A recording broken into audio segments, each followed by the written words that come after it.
Halo, perkenalkan saya MK Cynthia Caroline, NIM 231406.347. Ini kita akan belajar bahasa Indonesia dari kurikulum Merdeka untuk kelas 2, bab 8, yaitu tentang hobi yang jadi prestasi. Capaian pembelajaran fase A dan fase B untuk kali ini, yang pertama yaitu berbahasa untuk berkomunikasi dan bernalar. Yang kedua, memahami dan menyampaikan pesan. Yang ketiga, menunjukkan minat, membaca, dan menulis. Dan yang keempat yaitu adalah mampu mempresentasikan gagasan secara lisan atau tulis. Selanjutnya yaitu ada tujuan dan profil Pancasila. Yang pertama yaitu tujuan pembelajaran. Tujuan pembelajaran kali ini yaitu untuk menjelaskan informasi dalam bacaan dan membaca kata sehari-hari. Yang kedua yaitu profil Pancasila. Profil Pancasila kali ini yaitu untuk beriman dan berakhlak mulia, mandiri, kreatif, dan bernalar kritis. Selanjutnya yaitu ada mengenal hobi. Anak-anak, kalian pasti pernah melakukan sesuatu yang bikin kalian seneng banget kan? Nah, itu namanya adalah hobi. Hobi itu adalah kegiatan yang kita suka lakukan di waktu luang. Misalnya, ada yang suka melukis, menyanyi, bermain bola, dan membaca. Anak-anak tahu nggak? Hobi itu bukan cuma bikin seneng aja, tapi bisa jadi prestasi juga loh. Misalnya, ada teman kita yang suka menyanyi dan pernah ikut lomba, atau ada yang suka melukis lalu menang di festival gambar. Itu adalah salah satu contoh dari prestasi. Selanjutnya, yaitu ada cerita rakyat. Anak-anak, cerita rakyat itu apa sih dan mengapa penting? Nah, di sini Ibu akan jelaskan apa itu cerita rakyat ya. Anak-anak, cerita rakyat itu adalah cerita dari zaman dulu yang diceritakan secara turun-temurun. Biasanya, ceritanya tidak ditulis di buku, tapi diceritakan dari mulut ke mulut. Contohnya seperti cerita Joko Kandil dan Si Gundul. Nah, adapun ciri-ciri cerita rakyat, yaitu yang pertama, diceritakan dari generasi ke generasi. Yang kedua, tokohnya bisa manusia, hewan, atau makhluk ajaib.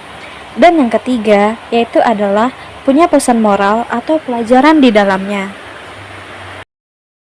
Setelah membaca cerita Joko Kendil dan Si Gundul, yuk kita cari tahu apa pelajaran atau pesan moral dari cerita itu dan apa hal baik yang bisa kita tiru. Nah, anak-anak, cerita rakyat bukan hanya cerita seru untuk kita dengar, tetapi juga mengajarkan kita akan hal-hal baik, seperti tidak boleh mengejek teman dan harus saling menghargai perbedaan.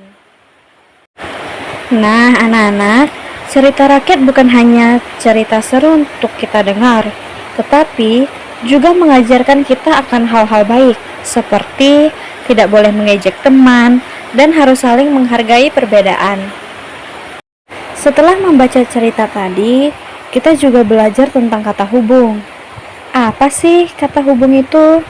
Nah, kata hubung itu adalah kata yang menghubungkan dua hal dalam kalimat. Contohnya nih, kata dan dipakai untuk menggabungkan dua hal yang cocok atau sejalan. Misalnya, aku suka menggambar dan membaca buku. Berarti aku suka dua-duanya. Sedangkan kata tetapi dipakai kalau dua halnya bertentangan. Contohnya, aku suka bermain, tetapi aku harus belajar dulu. Yang artinya, aku ingin main, tapi ada hal penting yang harus dilakukan dulu. Nah, sekarang coba siapa yang bisa bikin kalimat pakai kata dan atau kata tetapi? Yuk kita coba bersama-sama. Sekarang kita masuk ke bagian nilai moral. Setelah membaca cerita rakyat seperti Joko Kendil dan Si Gundul, anak-anak belajar tentang sikap baik dan buruk yang bisa terjadi di kehidupan sehari-hari. Misalnya, saat tokoh diejek karena bentuk tubuhnya, itu disebut dengan perundungan.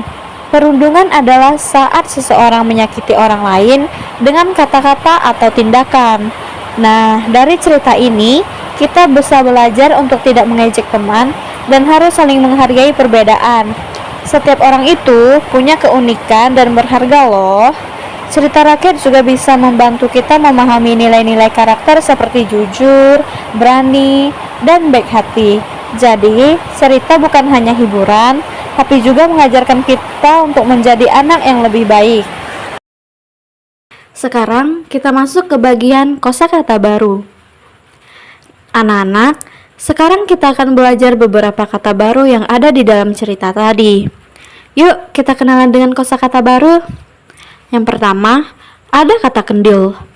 Kendil adalah periuk atau panci kecil yang terbuat dari tanah liat. Biasanya digunakan untuk memasak makanan. Zaman dulu, banyak sekali orang yang pakai kendil di dapur mereka. Yang kedua, ada kata gundul. Gundul artinya tidak punya rambut atau botak.